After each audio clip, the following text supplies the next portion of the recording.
ബഹുമാന്യനായ അധ്യക്ഷൻ തൃപ്പൂണിത്തുറയുടെ പ്രിയപ്പെട്ട MLA ശ്രീ കെ ബാബു, ആദരണീയനായ കേരളത്തിൻ്റെ പ്രിയങ്കരനായ വ്യവസായ നിയമ കയർ വകുപ്പ് മന്ത്രി ശ്രീ പി രാജീവ്, ബഹുമാന്യനായ പത്മശ്രീ ജയറാം, ആദരണീയനായ MP അഡ്വക്കേറ്റ് ഫ്രാൻസിസ് ജോർജ്, ബഹുമാന്യനായ MLA-മാർ ശ്രീ അനൂപ് ജേക്കബ്,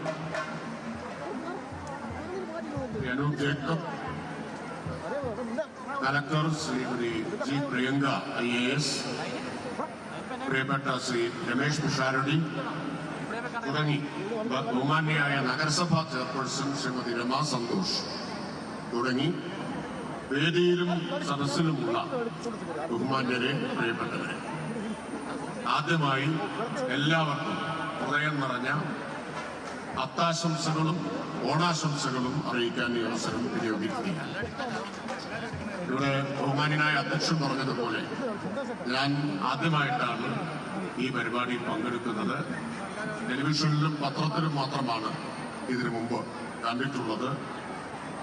അങ്ങനെ TV-യിലും പത്രത്തിലും കണ്ട് വലിയ കൗതുകമുള്ള ഈ അത്താഘോഷത്തിന്റെ ഉദ്ഘാടന ചടങ്ങിൽ പങ്കെടുക്കാൻ അവസരമുണ്ടായത് ഒരു വലിയ സന്തോഷമായി ഞാൻ കണക്കാക്കുകയാണ്. വെയിൽ മൂത്തുകൊണ്ടിരിക്കുകയാണ്. നീണ്ട പ്രസംഗത്തിനുള്ള ഒരു അവസരമല്ല ഇത്. കേരളത്തിൽ മലയാളികൾ എല്ലാവരുടെയും ഏറ്റവും ജനകീയമായ ഒരു ആഘോഷമാണ്. തുല്യതയുടെ, സമത്വത്തിന്റെ ആഘോഷമാണ് ഓണം. ഓണത്തിന്റെ വിളംബരം ഇവിടെ ഈ തൃപ്പൂണിത്തുറയിൽ നിന്നാണ്.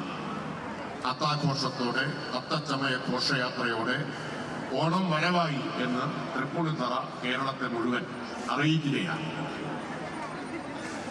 ഈ ആഘോഷ പരിപാടികൾ വളരെ ഗംഭീരമായി തന്നെ സംഘാടകർ സംഘടിപ്പിച്ചിട്ടുണ്ട്. ഓണം സമത്വത്തിന്റെ, സമഭാവനയുടെ ആശയത്തെയാണ് ഉയർത്തിപ്പിടിക്കുന്നത്. എത്ര ചവിട്ടിത്താഴ്ത്തിയാലും സമത്വ ദർശനം ഏത് പാതാളത്തിൽ നിന്നാണെങ്കിലും ഉയർത്തെഴുന്നേൽക്കുക തന്നെ ചെയ്യും എന്ന ആശയമാണ്, എന്ന ഐതിഹ്യമാണ് ഓണം മുന്നോട്ട് വെക്കുന്നത്. ചവിട്ടിത്താഴ്ത്തിയതിന്റെ ആഘോഷമല്ല, ചവിട്ടിത്താഴ്ത്തിയതിനെ അതിജീവിക്കുന്നതിന്റെ ഉയർത്തെഴുന്നേൽപ്പിന്റെ കൂടി ആശയമാണ്, ആഘോഷമാണ് ഓണം എന്നത്. മറിച്ചൊക്കെ വ്യാഖ്യാനിക്കാനുള്ള ശ്രമങ്ങൾ ഉണ്ടായെങ്കിലും അതെല്ലാം മലയാളികൾ തള്ളിക്കളഞ്ഞു എന്നതും ഈ സന്ദർഭത്തിൽ അഭിമാനത്തോടെ നാം ഓർമ്മിക്കേണ്ടതാണ്. ഒരു തരത്തിലുള്ള വ്യത്യാസവുമില്ലാതെ മനുഷ്യരെ മുഴുവൻ ഒന്നായി കാണുന്ന ഇതുപോലൊരാഘോഷം ഇന്ത്യയിൽ, കേരളത്തിലല്ലാത്ത മറ്റൊരിടത്തുമില്ല എന്നതും നമുക്ക് മലയാളികൾക്ക് അഭിമാനിക്കാവുന്ന ഒരു കാര്യമാണ്. ഒരു കാര്യം കൂടി പറഞ്ഞ് ഞാൻ അവസാനിപ്പിക്കാം. ഇത്തവണ മഹാബലിയുടെ ചക്രവർത്തിയെ സമത്വത്തിന്റെ ചക്രവർത്തി മാത്രമായിട്ടല്ല സർക്കാർ കാണുന്നത്.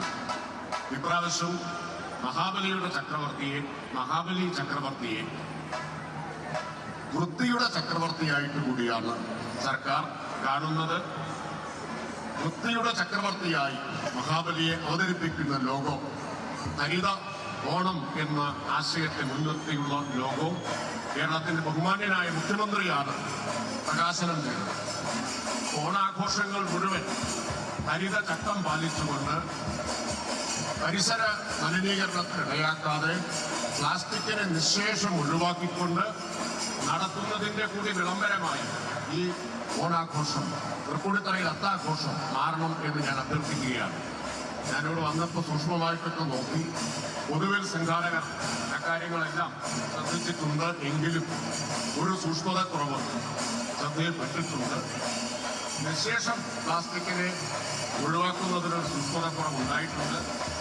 അത് സംഘാടകരുടെ ശ്രദ്ധയിൽപ്പെടുത്തിയിട്ടുണ്ട്.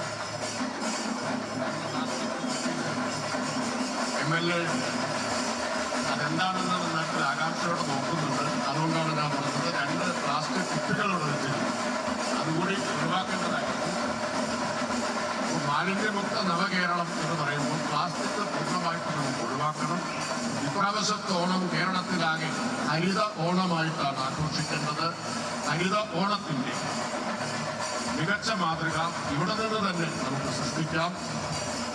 മഹാബലിയെ വൃത്തിയുടെ ചക്രവർത്തിയായി കൂടി നമുക്ക് ആഘോഷിക്കാം എന്ന് പറഞ്ഞുകൊണ്ട് ഒരിക്കൽ കൂടി എല്ലാവർക്കും ഹൃദയം നിറഞ്ഞ അത്താശംസകളും ഓണ ആശംസകളും നടന്നുകൊണ്ട് ഞാൻ എന്റെ വാക്കുകൾ നിർത്തുന്നു.